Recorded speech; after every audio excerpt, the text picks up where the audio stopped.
अब जरा सोचिए, कैंसर का इलाज करने गए और बॉडी में कैंसर ही डाल रहे हैं और तब भी आई और ओके विद इट। वो तो लिखित नहीं है ना। पेट स्कैन में के बाद 24 घंटे तक प्रेग्नेंट वुमेन के आसपास मत जाओ, छोटे बच्चों के आसपास मत लाओ, लिखित में ही है, क्योंकि उनको कैंसर हो जाएगा, बिकॉज आपके बॉडी में रेडिएटिव मटेरियल घूम रहा है। लेकिन जब आपके बॉडी में रेडिएटिव मटेरियल घूमने से सामने वाले को कैंसर हो सकता है, तो आपके बॉडी को नहीं हो सकता, वो हो सकता है ना। तो ये कौन सी बात हुई कि कैंसर के इलाज के लिए आपके बॉडी में कैंसरस मटेरियल डाल दिया गया और आपको लगता है कि ठीक है। तो क्या पता कि वो जो मटेरियल डाला उसी से कैंसर हो गया हो। मैं आपको ये गुजारिश करूंगा, जिन लोगों ने अभी तक ग्लोबल न्यूज़ को सब्सक्राइब नहीं किया है वो सब्सक्राइब कर लें, ताकि आपको रिमाइंडर मिलता रहे और आसान इंटरेस्टिंग नई बातें आप तक पहुंचती रहे, ताकि मुश्किल दिखने वाले जो प्रॉब्लम्स हैं हेल्थ रिलेटेड वो आसान भाषा में समझ पाएँ और अपना डॉक्टर खुद बन पाएँ। मैं आपको जो दिखा रहा हूँ ये है the circadian rhythm of one patient. इनका नाम है जागीर बहादुर। आप कहाँ बैठे हैं जागीर जी? ये आप ही हैं? हाँ हाँ, आपके पिताजी ना। आपका जो स्कैनर हमने लगाया है ताकि आपका ब्लड शुगर 24 घंटे मॉनिटर कर सकें, बिकॉज आप इंसुलिन पे हैं 24 घंटे। आप नॉर्मली शुगर कब चेक करते हैं? सुबह फास्टिंग चेक कर लिया, रात को चेक कर लिया, आधी रात को किसी ने चेक किया शुगर? तो आधी रात को शुगर कैसे काम करता है, ये बड़ा इंटरेस्टिंग है। इससे बहुत सारी जानकारी आपको मिल जाएंगी। देखिए यहाँ पे देखिए, ये इनकी आधी रात शुरू होती है, कल का ही है, कल रात का। खाना खाने के बाद इनका ब्लड शुगर नीचे आया। नीचे क्यों आ रहा है? क्योंकि भाई हम जिंदा तो नहीं, सो भी रहे हैं, लेकिन बॉडी स्पेंडिंग एनर्जी। फिर ब्लड शुगर ऊपर आया, फिर नीचे आया, और अभी यहाँ पे 6 बजे के बाद, अगर आप देखें ध्यान से, 6 बजे के बाद बॉडी का ब्लड शुगर बढ़ने लगा। खाना तो 9 बजे खाया ना, राइट? तो 6 बजे के बाद क्यों बढ़ रहा है? खाना तो ब्रेकफास्ट को 9 बजे दिया, और ऐसा लगातार हो रहा है, और ऐसे बाकियों के साथ भी होगा। आपका खुद का भी लगाएंगे तो आप देखेंगे कि खाना खाने से पहले शुगर बढ़ना शुरू हो गया। तो अब मेरी बात ध्यान से सुनिए। जब आप उठते हैं, सो के उठते हैं, सो के उठने से कुछ समय पहले, 1 घंटा पहले, आपके बॉडी को पता है कि आपका जो दिनचर्या है सुबह 6 बजे उठने का है, और जब उठेंगे तो कुछ काम करेंगे तो आपको एनर्जी की जरूरत पड़ेगी, but you will not eat immediately. तो आपके उठने से पहले आपका बॉडी लिवर से शुगर उधार लेके ब्लड में डाल देगा। तो आप जब उठेंगे तो आपका जो फास्टिंग ब्लड शुगर है, वो फास्टिंग ब्लड शुगर नाइट वाला नहीं है, वो बॉडी की तैयारी वाला है, राइट? नाइट को तो नीचे चला गया था, नीचे चला गया ना, रात को तो बहुत नीचे चला गया था इनका। लेकिन उठने से पहले बॉडी ने तैयारी कर ली, जो कि सभी के साथ होता है, ना कि इनके साथ। लेकिन आपको क्या है कि आप सिर्फ ये वाला ब्लड शुगर देखते हैं जब उठ जाते हैं, लेकिन इससे पहले क्या हुआ वो नहीं देखते कभी। तो fasting blood sugar is not your real blood sugar. आपको लगता है रात भर ब्लड शुगर इतना ही रहा होगा, ऐसे लगता है ना, लेकिन रात भर नीचे चला गया, वो ये साबित करता है। और ये कल भी देखेंगे हम, राइट? कितने पेशेंट जिनके स्कैनर लगे हैं? आपको, आप हैं इधर, और आप हैं, आप हैं, आप हैं, 4 पेशेंट के स्कैनर लगे हैं। आपका तो टेम्परेचर स्कैनर लगा है, तो आप अपने उसमें देखिए, राइट? स्कैनर की रिपोर्ट देखिए, जो कि रात की रीडिंग भी दे रहा है आपको। तो ये है इसका रिदम कि शुगर रात को डाउन जाना, फिर आपके उठने से पहले शुगर उठेगा। आप उठने से पहले शुगर को उठना जरूरी है। इसे कहते हैं dawn phenomena, it's called dawn phenomena, right? Body is getting. तो फास्टिंग शुगर आपका रियल पिक्चर नहीं देती। रियल पिक्चर कौन सा शुगर देती है? खाना खाने के 2 घंटे बाद, है ना? अब एक इंटरेस्टिंग बात है, जो लोग इंसुलिन पे रहते हैं, इंसुलिन लगा के जब आप सोएंगे तो ब्लड शुगर डिप करता है। जितना ब्लड शुगर नीचे जाएगा उतना सुबह बाउंस होकर ऊपर दिखेगा, और जब ब्लड शुगर ऊपर दिखेगा सुबह, तो आप इंसुलिन बढ़ाएंगे या घटाएंगे? बढ़ा देंगे। जब इंसुलिन बढ़ाएंगे तो आधी रात को और डिप जाएगा तो होगा तो क्या होगा, और ऊपर जाएगा। अब और ऊपर गया तो इंसुलिन क्या करने वाले हैं आप, और बढ़ाने। तो ये एक विशेष साइकिल में फंस गया। क्यों? क्योंकि आपने आधी रात को क्या हो रहा है कारनामा वो नहीं देखा, कभी जिंदगी में नहीं देखा। 10-10 साल 20-20 साल हो गए दवाई लेते हुए, इंसुलिन लेते हुए, लेकिन ये नहीं देखा कि आधी रात में क्या चल रहा है। ना तो देखा, ना किसी ने बताया, है ना। तो इसको ठीक कैसे करना है? Do not interfere with your blood sugar bye insulin और मेडिसिन। लेकिन अब तो लेते हुए बॉडी को आदत पड़ गई है, तो आदत कैसे छूटेगी? अपने बॉडी क्लॉक को ठीक करके। अच्छा, बॉडी क्लॉक को ठीक करने के लिए क्या करना है? ये जितनी बार बताओ उतना कम है कि सबसे पहले सबसे इंपॉर्टेंट है eat within the bracket of 10 hours to start with, 8 AM से 6 PM।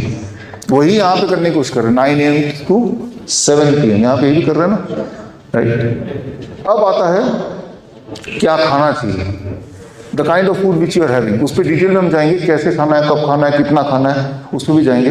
वो भी आपके बॉडी क्लॉक को ठीक करेगा। अब एक बहुत ही इंपॉर्टेंट क्वेश्चन, क्रेटिनाइन का। ये इतने इंपॉर्टेंट क्वेश्चन है कि मुझे इसको इसमें लाना पड़ा, क्योंकि कल काफी लोगों ने पूछ लिया जो किडनी वाले हैं। हम में से बहुत सारे लोग ऐसे हैं जिनका क्रेटिनाइन उनके हिसाब से बढ़ा हुआ है, जैसे 3 है, 4 है, 8 है, ऐसे है। इसको तो बढ़ाए हुए बोलेंगे आपकी भाषा में। तो अगर उनसे पूछो कि क्या है प्रॉब्लम, मैं किडनी का पेशेंट हूँ, मेरा किडनी फेल हो चुका है, कैसे पता आपको? क्योंकि मेरा क्रेटिनाइन बढ़ा हुआ है। मेरी बात ध्यान से सुनिए, जो किडनी के पेशेंट हैं, जो किडनी के लिए आए हैं, creatinine is not the true picture of your kidney functioning. Creatinine आपके किडनी कैसा फंक्शन कर रहा है वो ट्रू पिक्चर नहीं दे सकता। कैसे? आप एक्सपेरिमेंट करके देखिए, मैं आपको बताता हूं। जिनको लगता है क्रेटिनाइन से पता चलता है कि मेरी किडनी कैसे काम करती है, क्रेटिनाइन ज्यादा मतलब मेरी किडनी खराब, यही ना, यही दिमाग में। उन लोगों को मैं बताना चाह रहा हूं कि आप एक काम कीजिए, खासतौर से जो मीट ईटर रहे हैं, जो मीट खा चुके हैं या खा सकते हैं एक दिन के लिए, आप अपना क्रेटिनाइन चेक कीजिए, KFT रिपोर्ट कराइए, उसके बाद दबा के रेड मीट खा लीजिए।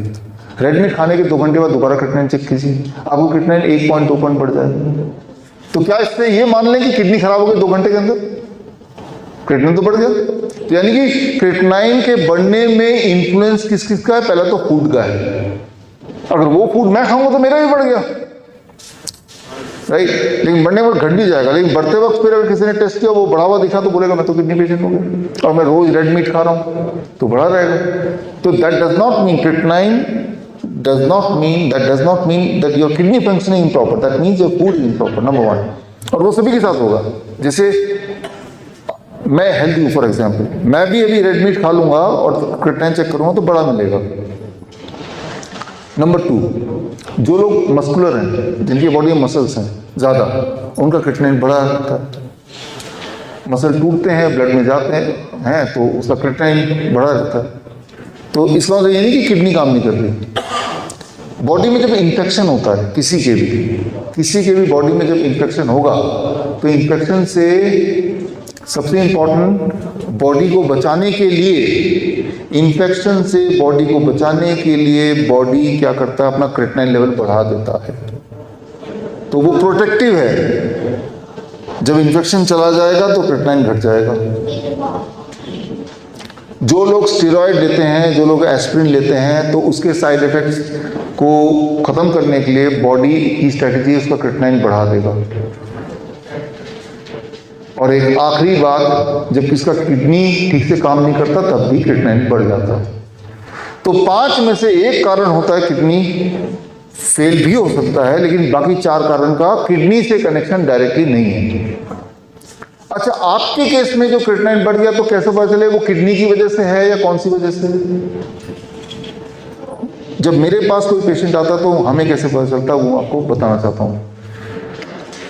नंबर 1, क्या बॉडी में कहीं स्वेलिंग है? हाथ मतलब विजुअली स्वेलिंग है क्या, ये पूछते हैं हम। देखते हैं, छू के देखते हैं, ऐसे देखते हैं विजुअली। पैरों में होंगे, हाथ में होंगे, चेहरे में होगा, स्वेलिंग है क्या? नहीं है। अच्छा, फिर दूसरा, यूरिन आउटपुट कितना है? अगर आधे लीटर से ज़्यादा यूरिन आउटपुट है 24 घंटे में तो भी ठीक है, आधे लीटर से कम है तो थोड़ा सा अलर्ट यानी कि गड़बड़ है। तीसरा, एक्सट्रीम वीकनेस। एक्सट्रीम वीकनेस है क्या, ये हो गया तीसरा, ठीक है। चौथा, बीपी अनकंट्रोल्ड, 200 से ऊपर जा रहा है क्या, सिस्टोलिक राइट, थोड़ा बहुत बीपी नहीं, 160 170 ऐसे 200 से ऊपर जा रहा है, दवाई खाने के बाद भी जा रहा है ना। और इसके अलावा वॉमिटिंग लगातार हो रही है क्या। तो जितने सारे मैंने फैक्टर बताए, अगर इनमें से 2-3 एक साथ हैं तो, और ऊपर से क्रिएटिनिन बढ़ा हुआ है, नाउ ही इज आप बोल सकते हैं कि ये किडनी का ही रोल है इसमें, पर क्रिएटिनिन अकेले से नहीं। अगर आप सिर्फ क्रिएटिनिन को पकड़ के बैठ जाएंगे तो इट इज मिसलीडिंग। तो क्रिएटिनिन के कोई और वजह से है, किडनी की वजह से नहीं। अब इसको बताने के लिए एक ये रिसर्च पेपर है, दुनिया में ये प्रचलन में है, जिनका क्रिएटिनिन ज़्यादा है वो किडनी के पेशेंट है, ये प्रचलन में है। तो ये देखना चाह रहे थे कि जिनका क्रिएटिनिन ज़्यादा है क्या उनकी मौत भी जल्दी होती है। तो ये देखा गया कि ऐसे लोग ले लिए 5000 से अधिक लोग जिनके क्रिएटिनिन नॉर्मल रेंज से ज़्यादा है, और उनको ट्रैक किया गया कुछ सालों तक, और ये देखा गया उन लोगों में जिनका क्रिएटिनिन कम था उनकी मौत जल्दी हो गई, जिनका क्रिएटिनिन ज़्यादा था वो ज़्यादा देर जिंदा रहे। और इससे ये एक बहुत बड़ा ट्रायल था, इससे ये साबित हुआ कि creatinine is not a factor or parameter to be considered to decide whether you are a kidney patient or not. जब ये डिसाइड होता है कि डायलिसिस इनका करना है कि नहीं करना है, कभी भी क्रिएटिनिन को पैरामीटर नहीं मानते, तब सिम्टम को पैरामीटर मानते हैं। ऐसा लिखित में गाइडलाइन में है, लेकिन डॉक्टर्स उस गाइडलाइन को हटा के अपने दिमाग से बोलना कि भाई क्रिएटिनिन ज़्यादा तो आप ऐसा करो डायलिसिस कर लो। इससे एक नॉर्मल इंसान भी जब डायलिसिस पे जाएगा तो वो ट्रू किडनी पेशेंट कुछ दिन में बन ही जाएगा। तो यानी कि ये जो किडनी इंडस्ट्री है उन्होंने एक वर्बल पैरामीटर बना दिया कि क्रिएटिनिन की बेसिस पे आपका डायलिसिस करेंगे। वो वर्बल है, लिखित में नहीं है। लिखित में तो ये है जो मैं दिखा रहा हूँ। जो बातें अभी मैंने बताई क्रिएटिनिन के कॉन्टेक्स्ट में पिछले 5 मिनट में, इन सबके अगर सबूत आपको चाहिए तो मैंने आपको किताब के फॉर्म में आज ऑलरेडी दे दिया है। और जो लोग बोलते हैं आपका क्रिएटिनिन ज़्यादा है तो इसका मतलब किडनी पेशेंट है, वो अपना सबूत दिखाएं। कहीं तो लिखा होगा ना, कहीं तो पढ़ा होगा। वो लिखा है सिर्फ जो लोग डायलिसिस मशीन बेचते हैं उन्हीं के ब्रोशर में लिखा है, विदाउट एनी रेफरेंस। तो जब कोई बोले कि आप किडनी के पेशेंट हैं और आप में इनमें से कोई सिम्टम नहीं है तो बोलिए कि क्या, what is the basis. If creatinine is the basis then where it is written creatinine plus these symptoms, then it is the basis, not alone creatinine. Creatinine पूरे बॉडी में है और उसके कई सारे कारण मैंने को बता ही दिए हैं, और आपके केस में कौन सा कारण है क्या पता। तो अगर सिम्टम नहीं है तो दैट इज नॉट किडनी। कोई बोलता है मेरा सिर्फ 5% ही किडनी काम कर रहा है, कैसे पता चला? वो जीएफआर एक फॉर्मूला ही है, और क्रिएटिनिन जितना ज़्यादा होगा उस क्रिएटिनिन के जो नंबर को नीचे रख देते हैं डिनोमिनेटर में। कोई भी डिनोमिनेटर को बड़ा कर देंगे तो टोटल जो वैल्यू आएगी वो कम होगी कि ज़्यादा होगी? परसेंटेज वाइज कम हो जाएगी ना। तो वो एक फॉर्मूला ही तो है। उससे कैसे समझ आ रहा है कि आपकी किडनी कैसे काम कर रही है? आपको कैसे समझ आएगा? तो मैंने बताया आपका यूरिन आउटपुट आधे लीटर से ज़्यादा है कि नहीं, स्वेलिंग है या नहीं, ब्लड प्रेशर। अब मान लो एक बैलून है, उसमें हवा भरते गए या पानी भरते गए तो वो प्रेशर बढ़ जाएगा। तो यूरिन आउटपुट नहीं रहेगा तो वही जो फ्लूइड आपके बॉडी में इकट्ठा हो जाएगा। जब फ्लूइड इकट्ठा हो जाएगा तो प्रेशर बढ़ेगा। तो ब्लड प्रेशर आधार बन सकता है 200 से ऊपर, 170 160 से ऐसा नहीं। 170 160 इतना हाई तब होता है जब आपका बॉडी क्लॉक आपने बिगाड़ दिया। रात के 10 बजे खाना खा रहे हैं फॉर एग्जांपल, है ना, ब्रेकफास्ट कर ही नहीं रहे फॉर एग्जांपल, है ना, तो तब होता है। या टू मच लाइट एक्सपोजर कर रहे हैं रात को, तब होता है। किडनी फेल होने से blood pressure is different. Blood pressure किसी भी दवाई से कंट्रोल ही नहीं होगा, तो वो kidney failure, real kidney failure बोल सकते हैं इसको। सिमिलरली पोटेशियम का खेल है। जो लोग पोटेशियम के ये मैं आपको इसलिए दिखा रहा हूँ क्योंकि अगर मैं आपसे एक सवाल पूछूं कि क्या सही है क्या गलत है, इसका पैमाना क्या है। एक पैमाना ये कि जो सबूत दिखाए, दूसरा पैमाना कि कितने लोग बोल रहे हैं, कितनी जोर से बोल रहे हैं, कितनी बार बोल रहे हैं। किस चीज़ को मानेंगे, कितने लोग कितने जोर से कितनी बार बोल रहे हैं या कोई जो सबूत दिखा रहा है। हमेशा सबूत को मानिए। कोई अगर जोर जोर से बोल रहा है, हर जगह दिखा रहे हैं, बट सबूत तो दिखाओ साथ में। जैसे पोटेशियम को एक विलन बना के रखा है ना, पोटेशियम इज ए विलन, ऐसे ही तो ना।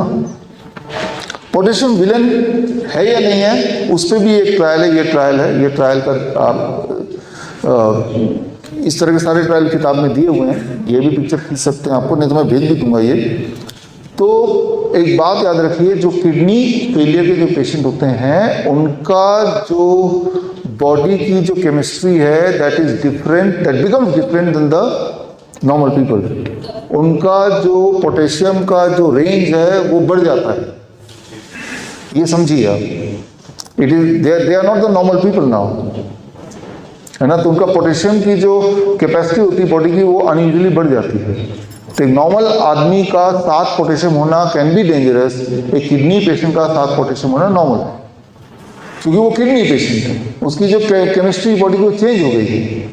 और ये मेरी इमेजिनेशन नहीं, ये ट्रायल का नतीजा ये बोल रहा है। तो किसी किडनी पेशेंट को नॉर्मल इंसान के आंकड़ों से मैच करने की कोशिश करेंगे तो मैच नहीं होगा वो। तो इस बात को हमें समझना पड़ेगा। ये इसलिए समझना पड़ेगा क्योंकि ये बोलते हैं कि भाई हाई पोटेशियम डाइट नहीं लेना है, ऐसे बोलते हैं ना। जो भी चीज़ में पोटेशियम ज़्यादा उसको मत लो, ऐसे तो बोलते हैं। सिंपल एक बात याद रखिए, भगवान ने जो भी बनाया है खाने की चीज़ें, जो भी, उन सब में हाई पोटेशियम है। God made food all are high potassium, man made food all are low potassium. Biscuit low potassium, bread low potassium, cold drink low potassium, right, Maggi low potassium, जबकि apple high potassium, coconut water high potassium, banana high potassium, tomato high potassium, पालक high potassium. तो actually आपको बोला जा रहा है कि भाई मैन मेड फूड खाओ, गॉड मेड फूड नहीं खाओ। अगर आपको हाई पोटेशियम फूड नहीं खाना है तो भगवान ने जो भी चीज़ बनाया उसको खाना बंद करना पड़ेगा। तो and which is not a logical thing, right. तो समझना होगा कि पोटेशियम के बिना खाना होता ही नहीं। वो तभी हो सकता है जब इंसान आर्टिफिशियल कुछ तैयार करे, है ना। तो potassium can not be A culprit. वैसे भी जब लिविंग फूड आप खाते हैं तो लिविंग फूड खाते हैं तो बॉडी के अंदर कहाँ तक जाता है, वो स्टमक तक ही जाता है। स्टमक के बाद कौन से वाले एलिमेंट को, कौन से वाले न्यूट्रिशन को कहाँ पे जाना है वो कौन डिसाइड करता है, मैं थोड़ी देर पहले बताया था, इनग्रेडिएंट ना। तो जब आपको डिसाइड नहीं करना है कि मेरा पोटेशियम कम हो गया, मेरा कैल्शियम कम हो गया, no, you give the right food. वो उस पर हम आएंगे थोड़ी देर में, राइट। सो एक इंटरेस्टिंग बात, यहाँ पे कैंसर के बहुत सारे पेशेंट हैं जो जिनको लगता है कि वो कैंसर के पेशेंट हैं। कैंसर आपके दिमाग में जो बताया गया है कि एक नॉर्मल सेल है वो एबनॉर्मल सेल में कन्वर्ट होता है, फिर कैंसर स्टेज 1 होता है, फिर स्टेज 2 में चला जाता है, स्टेज 3 में चला जाता है, फिर पूरे बॉडी में फैल जाता है, फिर वो मर जाता है। ऐसे ही बताया कि प्रोग्रेस होता है और फिर मर जाना है। ये एक पिक्चर है। कैंसर का मतलब धीरे धीरे बढ़ेगा, इंसान धीरे धीरे बीमार पड़ता रहेगा और एक टाइम आएगा मर जाएगा। That is what is universally accepted. जबकि सच्चाई ये है कि नॉर्मल सेल एबनॉर्मल बन जाता है, कैंसरस बन जाता है, फिर कैंसरस सेल भी एबनॉर्मल फिर नॉर्मल, ये वापस ज़्यादातर ये होता है। This is more common. लेकिन ये तब होगा जब नॉर्मल सेल एबनॉर्मल बना, उस वक्त अगर आपने कीमोथेरेपी कर दिया, रेडिएशन कर दिया, सर्जरी कर दिया, तो बॉडी इसको ना लेके इसको ले लेगी। अगर आप बोल रहे हैं इसके सबूत कहाँ पे हैं, तो मैंने सबूत आपको बुक के फॉर्म में आज भेज दिया ऑलरेडी। और अगर कोई बोल रहा है ये सच नहीं है, तो सच क्या है, उसके सबूत होते थे। तो ट्रुथ ये है कि कैंसर हाँ होता है बॉडी में, ट्यूमरस ग्रोथ होती है बॉडी में जिससे इंसान मर सकता है, लेकिन वो रिवर्सेबल होता है अक्सर अगर बीच में इंटरफेयर नहीं करेंगे। मैं एग्जांपल दे रहा हूँ, जैसे ब्रेस्ट मेमोग्राम, ब्रेस्ट में छोटा सा ट्यूमर, किसी को एहसास हुआ अरे ये लगता है कुछ गांठ है, तो अब वो क्या करेगा, बेचैन होकर बोलेगा चलो चेक कराते हैं। जैसे ही उसको दबाएंगे, मेमोग्राम मतलब इतना दबाना कि बहुत जोर से दर्द हो, तो यानी कि वो दर्द तब होगा जब अंदर से टूटेगा कुछ। जब वो टूटता है, टूटने का मतलब अब वो कैंसर को स्प्रेड करेगा। तो mammogram is not to diagnose, it is to create a cancer patient. और ये जो भी मैं बोल रहा हूँ, ये वीडियो हो रहा है रिकॉर्डिंग, ये आपको रिकॉर्डिंग मिल जाएगी और इसके सबूत वो मैंने आपको दे दिए ऑलरेडी। तो अब वो बोलेगा डॉक्टर देखो जी ये तो लग रहा है कैंसर है, आप ऐसा करो बायोप्सी करा दो। जब किसी जगह पे छेड़ेंगे, खासतौर पे जहाँ पे ऑलरेडी ट्यूमरस ग्रोथ है, तो वो कैंसर बन जाता है। Biopsy is a tool to make cancer. इसके सबूत सारे मैंने आपको दे दिए बुक के फॉर्म में।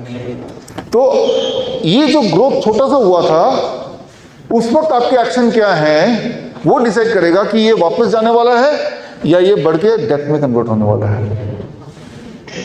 इस बात को बहुत ही गहराई से समझने की बहुत जरूरत है। तो मैं स्ट्रिक्टली बोलता हूँ कि कीमोथेरेपी, कोई बोलता है कि मेरे तो 6 साइकिल हो चुके हैं, डॉक्टर ने 10 बोले 4 और करा ही लेते हैं, तो मैं ये बोलता हूँ कि आधा पॉइजन खा चुके तो बाकी खाना जरूरी नहीं है, जबकि आपको पता चल चुका है इट इज अ पॉइजन। तो आपको वहीं पे छोड़ दो उसको, रेडिएशन जितना कराया वहीं छोड़ दो उसको, कीमोथेरेपी जितनी कराई उतनी छोड़ दो उसको। So chemotherapy is not a medicine. Chemotherapy का अगर आपको समझना है, इसका इन्वेंटर कौन है, किसी को पता है? कीमोथेरेपी इन्वेंट किसने किया? हिटलर के कॉन्सेंट्रेशन कैंप में slow poisoning, mustard oil experiment, gas experiment देते थे, जिससे इंसान रातों रात ना मरे, over a period of few months year मरे, हर दिन थोड़ा थोड़ा मरे, हर दिन उनकी इम्यूनिटी कम हो। वही जो मस्टर्ड ऑयल एक्सपेरिमेंट है, वही वाले जो साइंटिस्ट है उन्होंने उसका नाम दे दिया कीमोथेरेपी, केमिकल थेरेपी। वो धीरे धीरे यू पेरिश, धीरे धीरे अगर आप अचानक मर जाएंगे तो आपका जो माल है वो आपका माल उनको कैसे मिलेगा? अब तो मर गए। लेकिन जब धीरे धीरे मरेंगे तिल करके, तो आपने जो भी कुछ कमाया है वो धीरे धीरे जाके वो कैंसर इंडस्ट्री को मिलेगा। और ये इसके सारे सबूत मैंने ऑलरेडी दे दिए हैं, इसलिए मैं आपको ये बता रहा हूं। अब डायग्नोस्टिक्स पे चलते हैं। डायग्नोस्टिक वो है जो आपका बॉडी आपको बता रहा है। कैंसर में जो सबसे ज़्यादा, कैंसर में इसलिए बोल रहा हूँ, आप में से कई लोगों ने ये सवाल पूछा तो मैं ये इंक्लूड कर रहा हूँ बेस्ड ऑन दैट। जो सवाल जिन लोगों ने पूछा वो सारे यहाँ पे हैं, ये भी मैं एक एक करके लूँगा। याद रखिए, जैसे एग्जाम्पल है बायोप्सी का एग्जाम्पल है। बायोप्सी में क्या होता है, आपकी बॉडी का एक पार्ट ले लेते हैं जहाँ से लगता है ये कैंसर हो सकता है, वो कोई भी ऑर्गन हो सकता है, वो बोन हो सकता है, ब्रेस्ट हो सकता है, लिवर हो सकता है।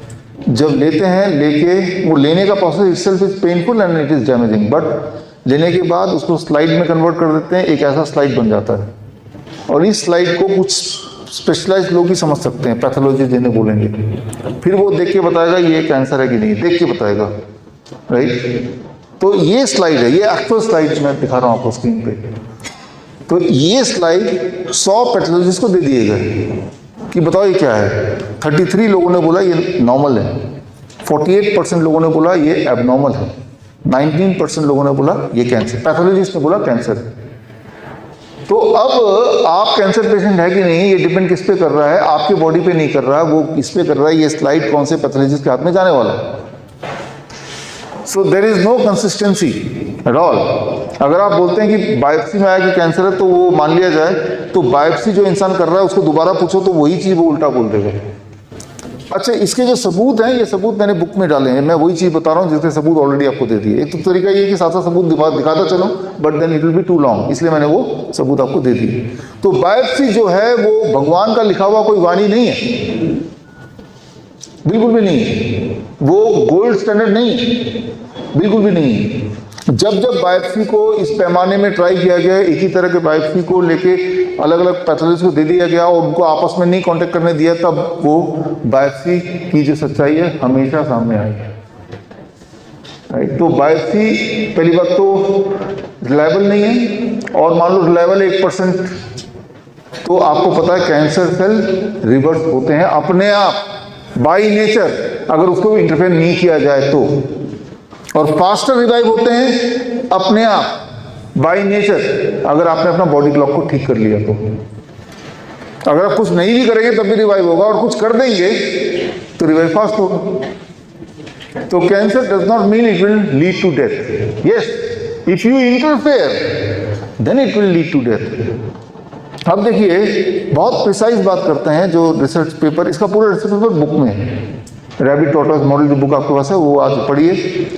ये जो इसमें 2 किताबें हैं, एक 0 वोल्ट वाली और एक ये वाली कैंसर वाली, ये आपको फिजिकल कॉपी भी कर देंगे, right. Physical copy also will give you.